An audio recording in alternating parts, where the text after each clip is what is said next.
오늘은 이사야서 11장 1절에서 9절 말씀을 통해서 통치도 급이 다르다는 제목을 한번 말씀을 나누어 봤으면 합니다.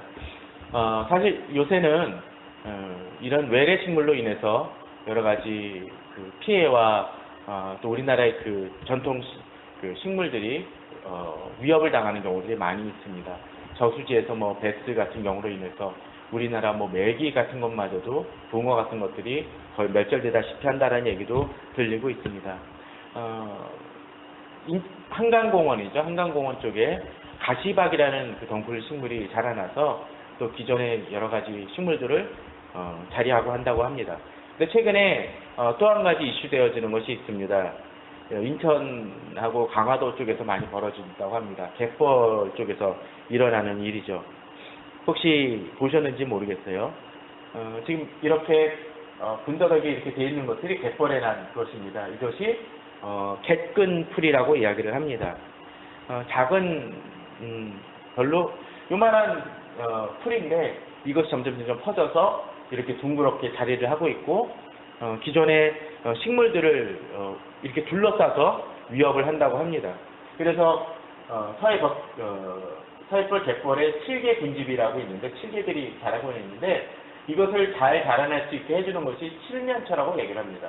그런데 칠면초 군락에 이것들이 자라나게 되고 보시면 어떻습니까? 칠면초에 둘러싸인 갯근풀 군락이 생기죠. 그러면은 다 멸절을 하게 됩니다. 그럼 어떻게 되겠죠? 바로 이 칠개라는 것 자체가 모두 다 멸절을 하게 되는 위험성이 있다고 합니다. 그래서 이것을 다 뿌리부터 제거하는 작업들을 지금 시작한다고 하는데 이 제거를 하려면 밑바닥에서 완전히 뒤집어야 되기 때문에 보통 일이 아니라고 합니다. 또 갯벌이다 보니까 중장비가 들어가기 힘든 어려운 지경에 있다고 합니다. 저도 이전교회에서 잡초라든가 그런 것들 한번 제거해 본 적이 있는데 쉽지 않습니다. 한번 이렇게 제거를 했다고 해서 바로 사라지지 않습니다. 조금 지나고 나면 이렇게 비라도 잔뜩 내리고 나면 거기에 다시 자라납니다. 특별히 독버섯 같은 경우도 그렇게 자라나는 경우들을 많이 봤습니다. 쉽지 않은 거죠. 작은 씨 같지만 그것을 온전히 제거하지 못하면 바로 이곳을 다시 점령하게 됩니다. 그것은 작은 씨앗에서부터 출발이 되어집니다. 작은 풀포기 하나에서부터 시작이 되어집니다. 그것은 연약해 보이지만 강한 생명력을 가지고 있습니다. 미국에서 어떤 때 그랬다고 있다고 합니다.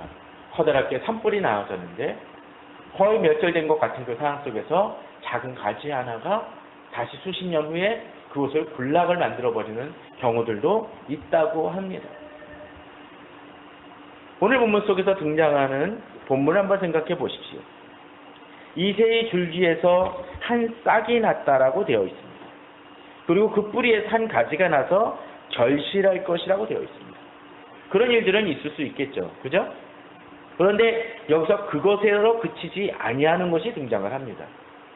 이새의 줄기에서 한 싹이 나고 뿌리에서 한 가지가 나는 것은 별것 아닌 것 같지만 결국 어떤 일이 벌어집니까? 오늘 뒤에 나오는 2절에서 9절에 보게 되면 세상을 뒤집어 놓는 놀라운 변혁의 뿌리를 보여주게 됩니다. 예전에 노무현 대통령은 사실 주목받지 못하던 사람이었습니다. 지지율도 아주 낮은 사람이었었죠. 그런데도 불구하고 대통령 출마한다고 했었을 때 당에서조차 비웃는다는 얘기를 했습니다. 또 그전에는 어떤 일을 했나요? 부산에서 계속 떨어질 거 알면서도 그곳에 출마를 합니다. 주변에서 그 사람의 별명을, 그분의 별명을 뭐라고 불렀습니까? 바보 노무현이라고 불렀습니다. 말도 안 되는 일이라고 했죠. 그의 공가가 어찌하건 간에 그는 결국 대통령이 되었었습니다. 놀라운 변화죠. 그러나 이보다 더 놀라운 일이 사실은 있습니다. 어떤 일입니까? 바로 예수 그리스도의 메시아 되심이었고, 바로 결국 그 메시아가 궁극에는 바로 예수 그리스도께서 재림하실 때 지금 썩은 것 같고 바뀌지 않을 것 같은 이 세상을 바꾸실 것이라고 오늘 말씀은 약속해 주시고, 그런데 이 오시는 분이 어떻다고요? 오늘 본문에서 등장을 하듯이 이새의 줄기에서 한 싹이 나며 남들이 주목하지 않는다라는 거죠. 자, 이새의 줄기라는 것을 통해서 이 메시아에 대한 그 예언이 어느 정도 등장을 하는데 이걸 원래적인 보통의 예언자라면 뭐라고 표시를 했을까요? 혹시 아시겠습니까? 이새의 줄기가 아니라 다윗의 뿌리로서 또는 아브라함의 씨로서 그랬을 것입니다. 주목받지 않는 다윗의 아버지를 얘기를 합니다. 한번 생각해 보십시오. 우리 유명하신 분들 한번 생각해 보십시오. 박근혜 대통령의 아버지는 다 아는 분이죠. 왜냐하면 대통령이었으니까. 그러나 김대중 대통령이라든가 노무현 대통령 또 김영삼 대통령의 아버지를 기억하는 사람이 있습니까? 있을 수 있습니다. 그러나 대부분 기억하지 못합니다. 왜냐하면 이쪽이 크기 때문에. 그런데 여기서는 뭐라고요? 이새의 줄기라고 했습니다. 이것은 단순히 다윗이라는 뛰어난 인물 뒤에 이어지는 메시아의 의미가 있는 것이 아니라 메시아는 다윗을 넘어선 의미가 있다는 것이죠. 하나님의 궁극적인 계획 속에서 바로 이 메시아는 예수 그리스도는 오셨다라는 것을 보여줍니다. 우리가 지난 시간에도 보았던 것처럼 예수 그리스도는 주목받지 않았습니다. 어린 양이었습니다. 일찍 죽임을 당한 어린 양 같았습니다. 그런데 어떤 일이 벌어집니까? 그 일을 통해서 모든 민족들이 정합니다. 세상의 통치자와는 근본적으로 다르다라는 것이죠. 여기에 우리의 비밀이 있습니다. 그리고 그 작은 뿌리고 세상은 주목받지 않냐고 그저 상처받고 그저 사람들의 핍박을 받은 그런 추악한 존재처럼 비춰졌고 혐오스러운 존재처럼 비춰졌지만 그분을 통해서 이 세상이 변혁되어졌던 것처럼 오늘 본문도 그렇게 예언합니다. 특별히 오늘 본문은 세상의 지도자와는 어떻게 다른지를 본문을 통해서 보여주고 있습니다. 자, 계속적으로 한번 보도록 할까요? 자, 이사야 10장에 보면 이런 내용이 등장을 합니다. 이사야 10장에 보면 불의한 법령을 만들며 불의한 말을 기록하며 가난한 자를 불공평히 판결하여 가난한 내 백성의 권리를 박탈하며 과거에게 소색하고 고아의 것을 약탈하는 자는 과일을 진절하고 되어 있습니다. 제가 이 본문을 이야기하는 이유 중에 하나는 이제 메시아에 대한 예언을 하면서 기존의 정치가들이, 기존의 지도자들이, 기존의 어떤 기득권과 모범 세력이라고 하는 지도층이라고 얘기하는 이들이 어떤 일을 행하는 걸 보여주죠. 뭐라고요? 불의한 법령을 만들었다고 되어 있습니다. 법령은 어떤 것입니까? 공의를 위한 것인데 불의한 법령이 만들어지고 있다는 것입니다. 또 불의한 말을 기록합니다. 또 가난한 자를 불공평하게 판결합니다. 동등한 사람을 똑같은 권리와 힘을 가지고 있는 사람을 불공평하게 판결해도 억울한데 가난하고 힘없는 사람한테 불공평하게 판결하면 어떻습니까? 너무 힘든 거죠. 가난한 내 백성의 권리를 박탈한다고 되어 있습니다. 얼마 전에 급식 얘기 나오지 않았습니까? 아이들이 급식 그 판에 보게 되면 말도 안 되는 음식들이 나오는 경우도 있었습니다. 삼계탕이라고 했는데 닭다리 하나 있을까 말까 하는 것들을 보여줍니다. 애들이 향하면 여기서도 언급하기 힘들처럼 대충 막 하는 그 이야기까지도 나왔다고 합니다. 그렇게 대하는 이유가 뭐겠습니까? 애들이 힘이 없으니까. 이 시대는 그런 모습들 많죠. 갑질한다는 것이 무엇입니까? 그런 모습들이 그 당시에도 지금에도 일어나는 모습을 보여줍니다. 뒤에는 어떻습니까? 과부에게 소색하며 고아의 것을 약탈하는 점. 지난주도 얘기를 드렸죠? 이들이 어떤 사람들? 그 시대에 가장 연약한 이들입니다. 그들의 것을 토색합니다. 그들의 것을 빼앗습니다. 정말 나쁜 사람들이죠. 그럼 이 시대는 다릅니까? 별반 차이 없습니다. 편의점에서 알바하는 친구들에게, 어려워서 비정규직으로 일하는 사람들에게 오히려 돈을 뜯는 사람들마저도 있습니다. 그들에게 적절한 대우를 하지 않냐는 경우들도 많이 있습니다. 재판도 무엇입니까? 요새 전관예우 같은 것이 어떤 것입니까? 결국은 전관예우는 예우가 아니라 불법입니다. 악한 짓인 거죠. 그 시대나 지금 시대나 그런 일들이 벌어지고 있는 거죠. 결국 하나님은 이스라엘 백성들의 지도자들을 도저히 참을 수 없어서 이제 하나님의 백성임에도 불구하고 이방 민족을 통해서 이들을 징벌하십니다. 자, 그래서 5절에 보면 아수르 사람을 동원해서 보십시오. 그는 내 진노의 막대기요 그 손의 몽둥이는 내 분노라고 되어 있습니다. 무슨 얘기입니까? 이들을 사용하셔서 바로 유다 백성들을 징벌하시겠다는 얘기죠. 그런데 본문은 보십시오. 화 있을진대라고 되어 있습니다. 아니 하나님의 방법대로 물론 이들이 하나님을 알아서 그런 건 아니긴 하지만 하나님이 사용하신데 이들을 어떻게 한다고요? 화 있다라고 되어 있습니다. 왜 그렇습니까? 그의 뜻은 이같지 아니요 그의 마음의 생각도 이같지 아니요 다만 그의 마음은 허다한 나라를 타개하며 멸절하려 하는도다. 무슨 얘기냐면 아수르가 하나님의 명령대로 행하는 것이 아니라 자기 마음대로 자기 기준을 써서 더 포악하게 악을 행하고 있다는 것입니다. 그런 것 같아요. 우리가 권고나 그럴 때 우린 그렇습니다. 이쪽이 하도 못하니까 다른 사람들을 뽑습니다. 이거 좀 방어해주고 이것들을 좀 맞설 수 있도록 해줍니다. 근데 어떻습니까? 오히려 새 정치를 구현하지 못하고 더 악한 일을 행하는 경우도 있습니다. 왜 사람들이 어떻습니까? 정치에 대해서 혐오감을 가지면 나 이제 투표 안 해. 이제 선거 날에 선거 안 할게. 그러니까 투표율이 낮아지는 거죠. 이번에 내일이면 북포럼을 하게 되는데 거기서도 그런 얘기 하더라고요. 댓글 다는 분 중에 한국교회 회개화라고 얘기를 했더니 딱 댓글을 다신 분이 있습니다. 뭐라고 다셨냐면 한국교회 회개라고 하는 것은 적절치 않습니다. 왜 온 교회가 회개해야 됩니까? 그러니까 문제가 생기지. 목사하고 장로하고 집사가 회개해야지 왜 우리가 회개합니까? 일견 옳은 면도 있습니다. 물론 그렇게 구분 짓는 것 속에서 이미 한국교회의 부흥은 한국교회의 회개는 모든 사람이 함께 회개한다는 측면에서는 문제가 있지만 그분의 말은 문제가 있지만 목회자가 좀 더 회개하고 목회자만이 아니라 장로와 집사가 더 회개해야 될 때 회개하지 못하는 부분들이 있습니다. 그건 큽니다. 왜? 지도자이기 때문에. 모범을 보여야 될 때 오히려 걸림돌이 되는 경우들이 많이 있다는 거죠. 이것이 이 시대의 모습입니다. 이 시대의 지도자의 모습입니다. 물론 열심으로 행하는 지도자들도 있지만 이 시대의 지도자의 모습들 속에서는 이러한 모습들이 있다라는 것을 우리는 좀 돌아볼 필요가 있습니다. 이것이 세상의 통치입니다. 이것이 이 시대의 모습입니다. 그렇다면 이 속에서 우리의 희망은 없는 것입니까? 본문은 이야기를 합니다.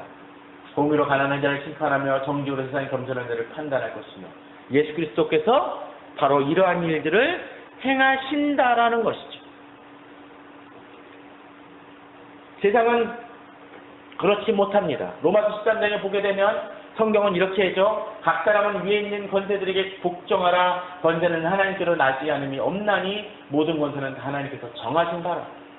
예전에 지난번에 이야기 들었지만 한국교회가 이 말씀을 가지고 독재 정권을 지지했던 때가 있습니다.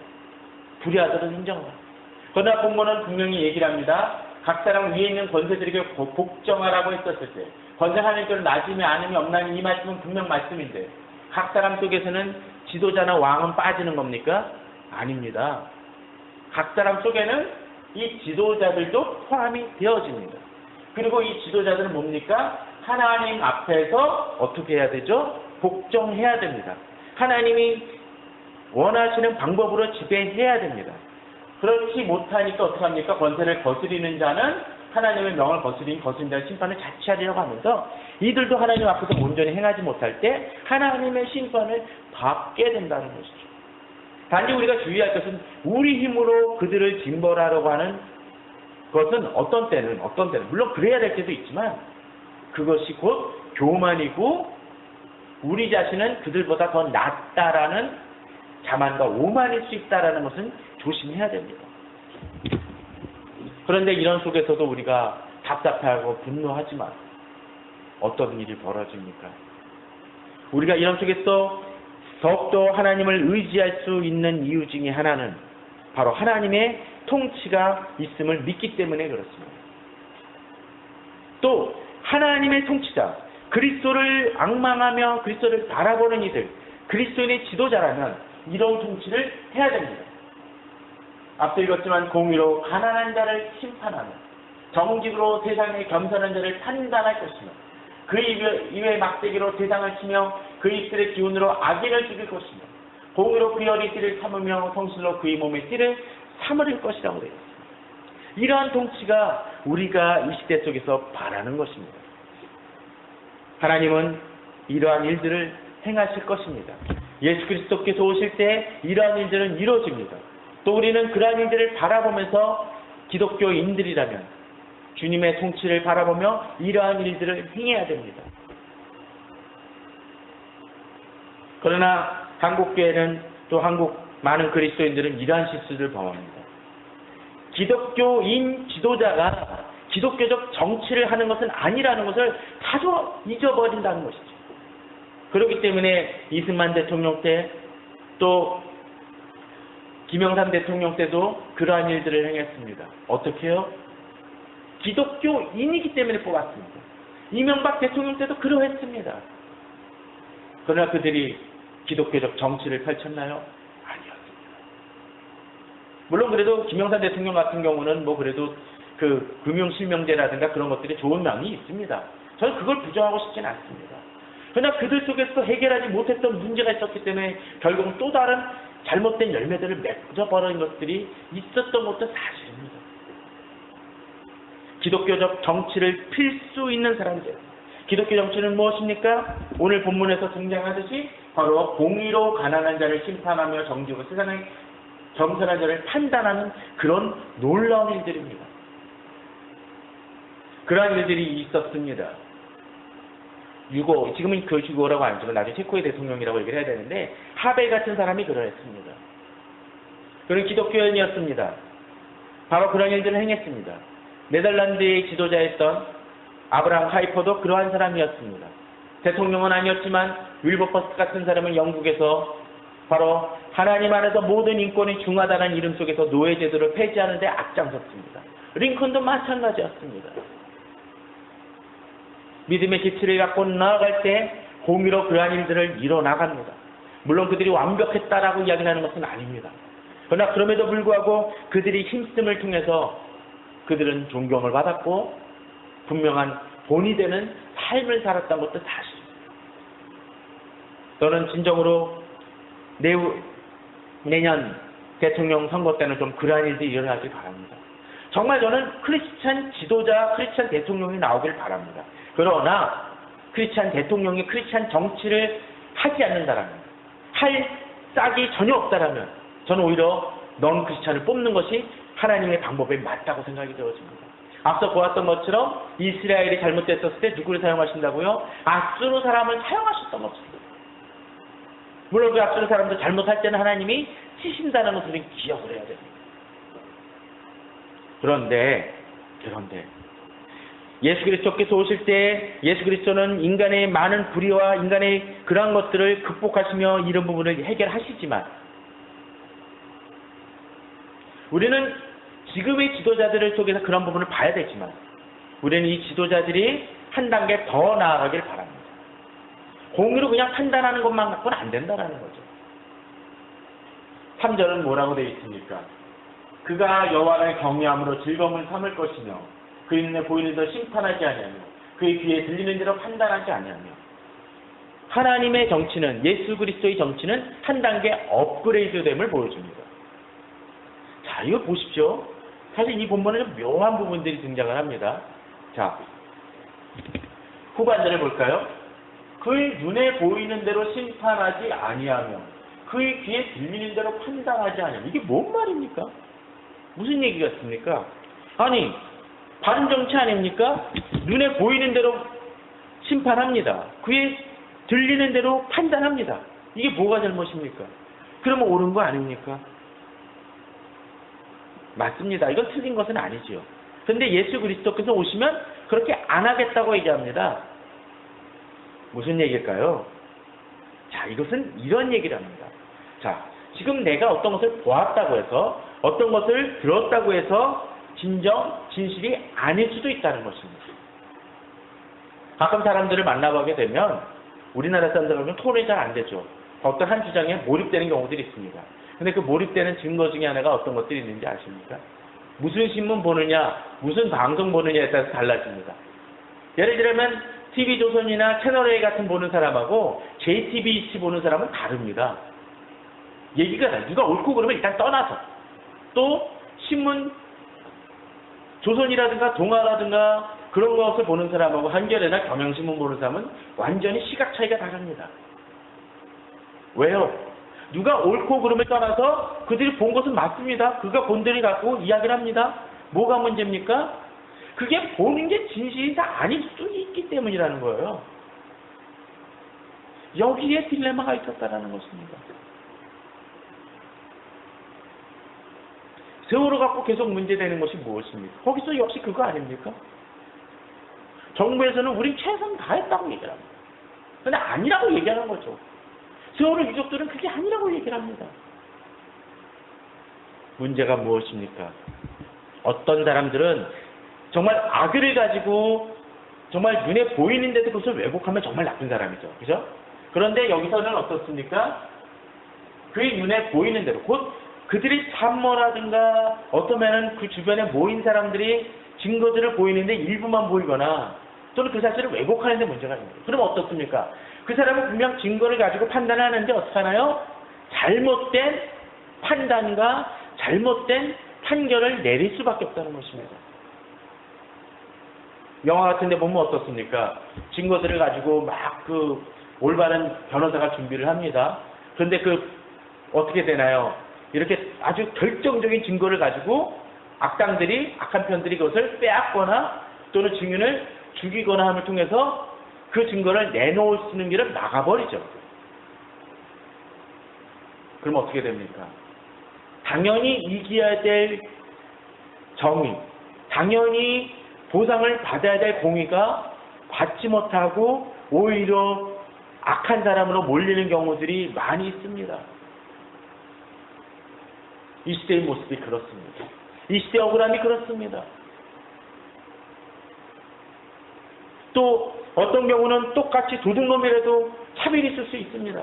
이 사람은 어쩔 수 없이 정말로 너무나 굶고 아이들은 죽어갈 것 같으니까 슈퍼에 가서 정말 빵이라도 훔치려고 했던 장발장 같은 사람이 있을 수 있습니다. 그에 반해서 자기가 가진 것이 너무 많음에도 불구하고 남의 것을 훔치는 도둑은 같이 취급을 해서는 안 됩니다. 그럼에도 불구하고 세상은 어떤 때는 어떻습니까? 오히려 어떤 사람? 그저 자기 아이들을 위해서 빵 하나 훔친 사람들을 더 정죄하고 이쪽에 있는 사람들 좋은 변호사 쓰니까 풀어주는 모습들이 있는 것이 이 세상의 모습입니다. 그러게 그들의 눈은 바뀌어져야 됩니다. 어떻게 해요? 그의 눈에 보이는 것이 아니라 그 속에 담겨진 진실을 볼 수 있는 눈이 있어야 됩니다. 그것을 행하실 수 있는 분이 누구십니까? 바로 예수 그리스도이십니다.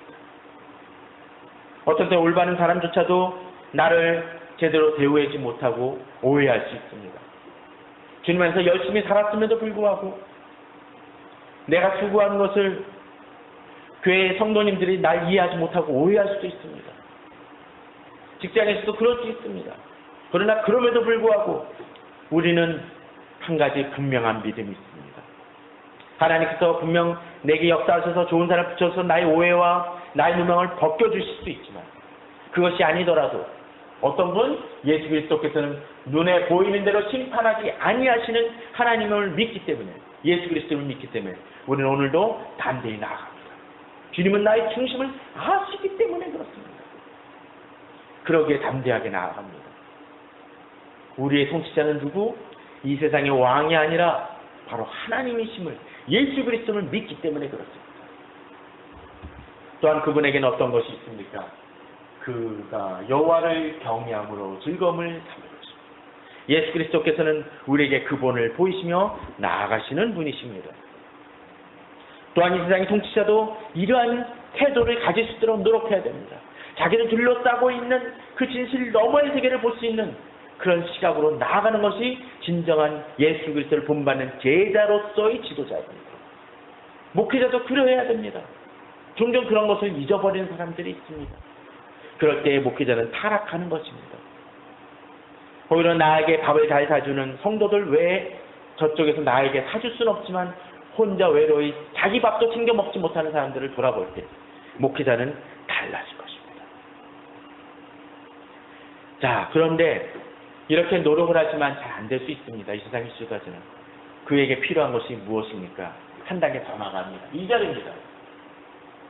자, 잘 보십시오. 3절에 보게 되면 그가 여호와를 경외함으로 했는데 2절입니다. 그의 위에 다시 말해서 모모가 강림하니까 3절 현상이 벌어지는 겁니다. 여호와를 경외하고 이런 공의를 판단할 수 있습니다. 자, 그런데 예수 그리스도에게 무슨 영이 있습니까? 여호와의 영이 임합니다. 곧 성령께서 임하시고 다스린다는 거죠. 근데 곧입니다. 곧. 그러니까 무슨 얘기입니까? 이것과 동일이라는 얘기죠. 첫 번째로 지혜와 총명의 영입니다. 그러니까 남들이 보지 못하는 것을 봅니다. 단순한 지식이 아니죠. 지식을 넘어섭니다. 판사는 얘기를 합니다. 증거만을 가지고 한다고 얘기를 하죠. 근데 그것만 가지고는 안 될 때가 있다는 것이죠. 지혜가 필요합니다. 두 번째 뭡니까? 모략과 재능의 영이요. 이것을 풀어나갈 수 있고 또한 이것을 어떻게 해결할지에 대한 강한이 나옵니다. 어떤 분이 그런 얘기를 하더라고요. 정말로 어줍지 않은 지식이 있었을 때 더 무서운 사람이 있을 수 있다라고. 지금 우리나라의 한국교회를 흔들고 막 여러 가지 이상한 운동을 하시는 분들 있습니다. 그분들이 나쁜 의도로 합니까? 아닙니다. 좋은 의도예요. 문제는 지식이 잘못됐다라는 거죠. 모략과 재능의 영이 임할 때 달라집니다. 두 번째 또 뭡니까? 세 번째 뭡니까? 지식과 여호와를 경외하는 영입니다. 그렇습니다. 이들에게 또한 지식이 임합니다. 또 어떤 거요? 여호와를 경외하는 영이 강림하십니다. 사실 우리가 앞서서 계속 보았지만 3절에서 그 얘기가 나왔죠. 그가 여호와를 경외함으로. 계속적으로 여호와를 경외하는 태도가 나옵니다. 그렇습니다. 여호와를 경외하는 것은 어떤 것입니까? 단순히 예수 그리스도 하나님을 그냥 지식으로만 알고 있는 것이 아니라 진정한 경배하며 두려워하는 것입니다. 제가 이거 하다가 갑자기 그런 생각이 들었습니다. 북포럼을 준비하다가 저는 지리자에서 멈추지만 일그러진 한국교회의 얼굴이라는 제목을 보면서 갑자기 생각이 들었습니다. 일그러진 한국교회의 원인은 뭘까? 많은 얘기들을 하는데 자, 생각해 보십시오. 일그러진 한국교회의 얼굴이라고 얘기를 했을 때 많은 사람이 문제를 얘기를 했었을 때 그 문제의 중심 속에서 일그러졌다라고 정의를 내리는 사람은 누굽니까? 우리들입니다. 그런데 그 일그러짐을 판단하는 잣대가 무엇입니까? 이 세상이 아니라 하나님의 기준 속에서 이것이 일그러졌는지를 바라봐야 된다는 거예요. 어떤 때는 세상의 기준 속에서 일그러짐을 바라볼 수 있습니다. 세상은 교회에 대해서 이러이러하다라고 얘기합니다. 그러나 그것은 하나님의 기준에서는 아닐 수 있다는 거예요. 일그러진 한국교회의 얼굴이라는 것 속에서는 하나님의 바라보신 관점이 있어야 됩니다. 하나님의 잣대 속에서 이 일그러짐이 판단되어진다는 거죠. 내 모습도 마찬가지입니다. 결국 그 힘은 어떻게? 여호와를 경외하는 속에서. 일그러짐 하다가 갑자기 아재 개그적인 그 단어 워드플레이가 생각이 났습니다. 뭐냐면 일그러짐 하는데 갑자기 이클립스라는 말이 생각이 났습니다. 무슨 얘기입니까? 개기일식, 개기월식 얘기할 때 사용되는 단어입니다. 이클립스라는 단어는 일그러진 이클립스. 비슷하지 않을지 잘 모르겠어요. 근데 저는 그냥 그렇게 느꼈습니다. 갑자기 연상이 됐어요. 자, 개기일식이나 월식은 뭡니까? 달의 그림자나 그것이 가려서 원래 모형이 사그러지고 달라지는 것입니다. 빛을 발하지 못하는 것입니다. 한국교회의 모습도 마찬가지라고 생각이 듭니다. 우리들 자신도 마찬가지입니다. 한국교회의 지도자 또는 크리스천적 지도자도 다 마찬가지입니다. 이걸 놓치는 것입니다. 하나님의 모습대로 비춰져야 될 모습이 일그러집니다. 그러니까 문제가 생기는 것이죠. 그럼 거기 문제가 뭡니까? 세상을 바라보는 그의 중심 때문입니다. 결국 여호와를 경외함을 잃어버리기 때문에 그렇다는 것이죠. 여호와를 진정으로 경외할 때 우리는 달라집니다. 바라보는 시각이 달라지고 하나님께서 보여주시는 지혜와 지식을 누리게 되어지고 여호와의 영이 진정으로 여호와를 경외하는 영이 내 마음속에 자리하게 됩니다. 이 힘이 우리에게 주어져야 될 것입니다. 분명히 구절은 메시아에 대한 예언이긴 하지만 우리 하나님을 바라보는 우리 자신에게 동일하게 적용되어져야 될 것입니다. 자, 우리는 여기서 한 걸음 더 나아가길 바랍니다. 이렇게 공의로서 판단되어지는 것은 참 좋은 일입니다. 그렇죠? 그런 세상이 임하길 바랍니다. 그런데 잘 보십시오. 여기서 한 가지 얘기를 드리죠. 공의가 나오는데 공의라는 것은 어떤 것입니까? 공의가 세워지고 공의로 판결하고 가난한 자들의 아픔을 돌아본다는 것은 어떤 것입니까? 잘못된 것을 바로잡는 것입니다. 잘못된 것을 바로잡는다는 것은 어떤 것입니까? 무엇인가 잘못되어지고 어그러진 것이 발생되어진다는 거죠.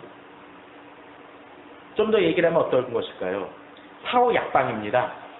문제가 터진 다음에 해결하는 것이죠. 그러나 궁극적인 하나님의 나라는 그 차원을 넘어섭니다. 바로 이 구절이죠. 6절에서 8절입니다. 그때 이리가 어린 양과 함께 살며 포범이 어린 염소와 함께 누우며 송아지와 어린 사자와 살찐 인들이 함께해서 어린아이에게 이끌리며 암소와 곰이 함께 먹으며 그것들의 새끼가 함께 엎드리며 사자가 소처럼 풀을 먹을 것이며 말도 안 되는 얘기들이 등장을 합니다. 물론 가끔 그런 게 있더라고요. 뭐 해외 토픽이나 유튜브 같은 데 보면 사자가 있는데 강아지가 막 같이 논다든가 그런 장면들 종종 보시죠? 어느 집은 맹수들을 온 집안에서 키워서 자랍니다. 옛날에 아주 오래된 영화지만 야성의 일자다 막 그랬던 비슷한 영화로 기억이 납니다. 아주 오래전에 저도 잘 기억이 안 나긴 하지만요. 말이 안 되는 장면입니다. 물론 그런 장면들이 종종 주변에서 있긴 하지만 그것이 일반화될 수는 없습니다. 더더군다나 여기 본문처럼 사자가 소처럼 풀을 먹을 것입니다. 자, 앞서 얘기했던 그런 문제가 해결 안 되는 문제가 뭡니까? 사자는 육식동물이기 때문에 그렇습니다. 그런데 창세기 지난 예전에 기억하시는지 모르지만 창세기 1장을 다루면서 제가 그 얘기를 했었습니다. 어떻다고요? 바로 사자나 맹수들도 처음에 초식 동물이었을 가능성이 높다라는 얘기를 했습니다. 피 흘림이 없었을 것이라는 거죠. 그런데 인간이 타락 이후에 이것이 왜곡되어지고 창조 질서가 어그러졌기 때문에 발생되었다는 얘기를 했습니다. 이 시대에 왜곡되고 정의가 어려워지고 또 판사가 제대로 판단하지 못하는 이유는 무엇입니까? 자, 옛날에 그런 얘기 있었죠. 그 신돈인가 맞나요? 저는 가끔 헷갈립니다. 관심법이라는 게 있었죠. 난 네 중심을 바라본다. 자, 그럼 한번 그런 사람이 진짜 그런 재판관이 한번 있다고 쳐봅시다. 포춘천 정도를 넘어서는 사람이죠. 그 사람이 딱 사람을 봅니다. 피해자를 봅니다. 뭐 어떤 것이 나올까요? 딱 중심을 바라보니까 너 증거 아무리 갖고도 소용없어. 그의 눈에 보이는 대로 심판하지 않냐고 어떻게 합니까? 그 중심을 바라봄을 통해서 너 유죄야. 너 이만큼 범죄했어. 라고 판결할 수 있습니다. 그러면 어떻습니까? 더 이상 문제될 게 없겠죠. 그런데 인간의 죄로 인해서 창조의 그 투명했던 모습이 사라지고 나니까 어떻게 해요? 사람을 오해합니다. 내가 아무리 진심을 얘기를 해도 착한 사람도 날 오해하는 경우들이 있습니다. 그러니까 억울하죠. 그런데 바로 어떤 것? 사자가 소처럼 풀을 먹는다는 것은 바로 에덴 동산의 그 모습이 하나님의 창조의 원형이 회복되어짐을 얘기합니다. 더 이상 독사조차도 우리에게 해가 되지 아니하는 것이라는 거죠.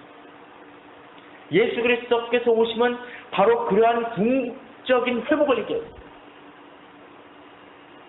어떤 데 우리가 억울한 일을 당하다 그 부분이 해결될 수 있을지 모릅니다. 그는 해결됐다고 해서 정말 마음속에 있는 상처가 완전히 해소됩니까? 쉽지 않습니다. 상처는 나아도 요새 그런 그 연고도 나오죠. 흉터까지 제거해 준다고. 저도 여기 어디 치료했지만 아직 완전히 낫지 않았습니다. 사람의 마음속은 더 그럴 수 있습니다. 오늘 말씀은 바로 그것을 보여요.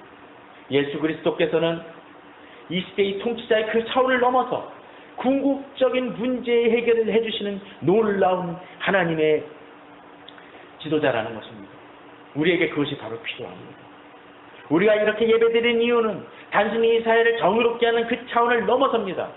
물론 우리 시대에 올바른 대통령이 나오고 올바른 지도자가 올바른 목사가 나오는 것은 반드시 바라야 될 일이지만 우리 차원은 그 차원을 훨씬 넘어서는 일입니다. 그러기에 우리는 오늘도 주님을 바라보며 나아갑니다. 궁극적인 해결은 예수 그리스도에는 없기 때문이죠. 오늘 본문은 한 걸음 더 나아갑니다. 내 거룩한 산 모든 곳에서 해뱀도 없고 상함도 없을 것입니다. 바로 이것이 어린 양과 사자가 뛰노는 모습입니다. 사자가 소처럼 풀을 먹는 모습입니다. 더 이상 해되지 않기 때문에 공의로 판단할 이유가 없습니다. 그리고 이러한 모든 것을 가능케 하는 게 뭡니까? 여호와를 아는 지식이 세상에 충만하다는 것입니다. 앞서도 이야기 드렸지만 오늘 본문 속에서는 여호와를 경외하는 영 또는 여호와를 경외하는 것에 대한 얘기가 여러 번 반복이 되어집니다. 이 시대에 어그러진 이유는, 이 시대가 이렇게 혼란에 빠지는 이유는 무엇입니까? 하나님을 경외하는 것을 잃어버렸기 때문에 그렇습니다. 예수 그리스도의 오심은 바로 그것을 이루는 놀라운 일들을 행하시는 것입니다. 일그러진 한국교회의 얼굴이요 아주 단순합니다. 결국은 하나님을 경외함을 회복할 때 한국교회의 얼굴은 회복이 되어집니다. 부흥은 일어납니다. 우리 성도님들의 아픔도 여러 가지도 있을 것입니다. 그 아픔, 우리가 이 시대 속에서 여러 가지 나의 답답함과 문제가 해결될 것을 바라지만 궁극적인 문제를 해결해 주신 주님을 바라보며 오늘도 주의 위로와 회복을 경험하며 또 그것을 고대하는 우리 성도님들 되시기를 바랍니다. 그럼을 통해서 더욱더 내가 억울한 일을 당한 속에서도 주님의 돌보심을 믿으며 믿음으로 승리하는 삶을 사시는 우리 성도님들 되시기를, 우리 사회 되기를, 한국교회 되기를 저희들 다 같이 기도하겠습니다. 기도하시겠습니다.